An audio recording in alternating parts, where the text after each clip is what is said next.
रात के सन्नाटे में जब पूरी दुनिया सो जाती है, तब कुछ ऐसी जगहें जागती हैं जहां सन्नाटा भी चीखने लगता है। हमारे शहर के बाहरी इलाके में खड़ा वो खंडहर नुमा सरकारी अस्पताल, जिसे लोग मौत की दहलीज कहते हैं, आज की रात कुछ अलग ही खौफ बयां कर रहा था। आसमान में काले बादलों का डेरा था और रह रहकर बिजली कड़क रही थी, जैसे कुदरत भी किसी अनहोनी का संकेत दे रही हो। यह अस्पताल दशकों पुराना था। इसकी दीवारें काली पड़ चुकी थीं और हवा में एक ऐसी भारीपन था जो फेफड़ों को जकड़ लेता था।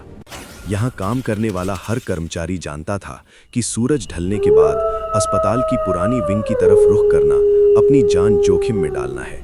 लेकिन रवि, जो अपनी मां के इलाज के पैसों के लिए यहाँ नाइट गार्ड की नौकरी कर रहा था, उसके पास डरने का विकल्प नहीं था। रवि ने अपनी टॉर्च जलाई। टॉर्च की पीली रोशनी जब उन धूल भरी दीवारों पर पड़ी तो ऐसा लगा जैसे दीवारें सांस ले रही हों। रवि के जूतों की आवाज़ खाली कॉरिडोर में गूंज रही थी। हर कदम के साथ उसे लग रहा था कि कोई उसके ठीक पीछे चल रहा है।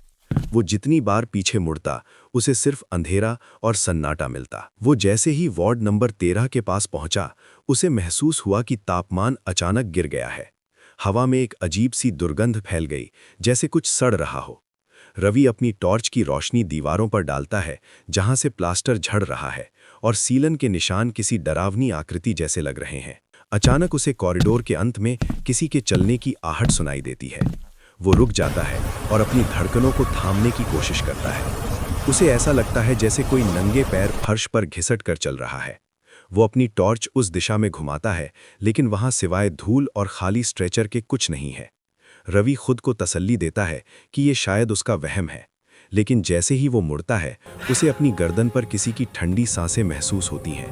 खौफ उसके दिमाग पर हावी होने लगता है।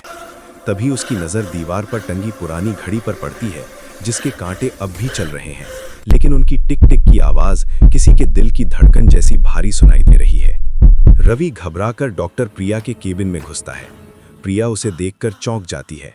रवि की आंखों में खौफ साफ दिख रहा है। वो हकलाते हुए कहता है कि मैम, आज रात कुछ ठीक नहीं लग रहा है। तभी कॉरिडोर में एक बहुत जोर से धमाका होता है, जैसे कोई भारी लोहे की चीज गिर गई हो। दोनों बाहर निकलकर देखते हैं तो पाते हैं कि एक पुरानी लोहे की स्ट्रेचर, जो चेन से बंधी हुई थी, वो अपने आप कॉरिडोर के बीचों बीच आ गई है। अंधेरे के बीच से एक परछाई उभरती है। एक बूढ़ा आदमी, जिसकी चमड़ी पीली पड़ चुकी है और जिसके शरीर पर पट्टियां लिपटी हुई हैं, धीरे धीरे उनकी तरफ बढ़ता है। उसके कपड़ों से खून और मवाद की गंध आ रही है। उसकी आंखें बिल्कुल सफ़ेद हैं, जिनमें कोई पुतली नहीं है। वो रुकता है और अपनी फटी हुई आवाज़ में कहता है कि क्या मेरा इलाज होगा। इसी बीच वहां अस्पताल की सबसे पुरानी नर्स आती हैं।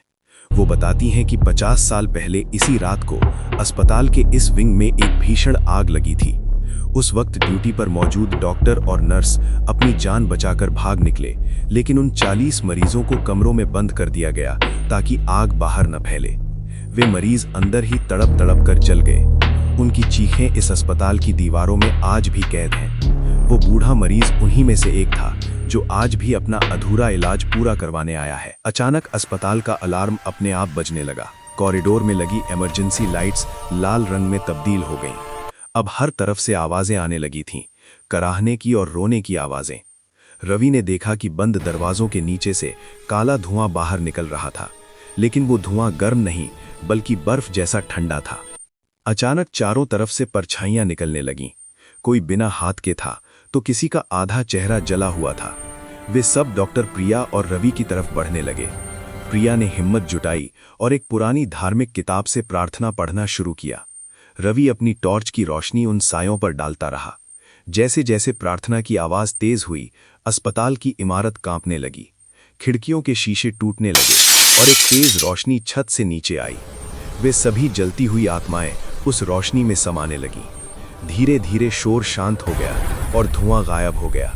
सुबह की पहली किरण के साथ अस्पताल फिर से सामान्य हो गया।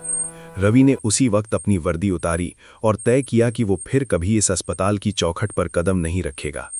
आज भी उस हाईवे से गुजरने वाले लोग कहते हैं कि रात के 3 बजे उस अस्पताल की बंद खिड़कियों से कोई हाथ हिलाकर मदद मांगता है।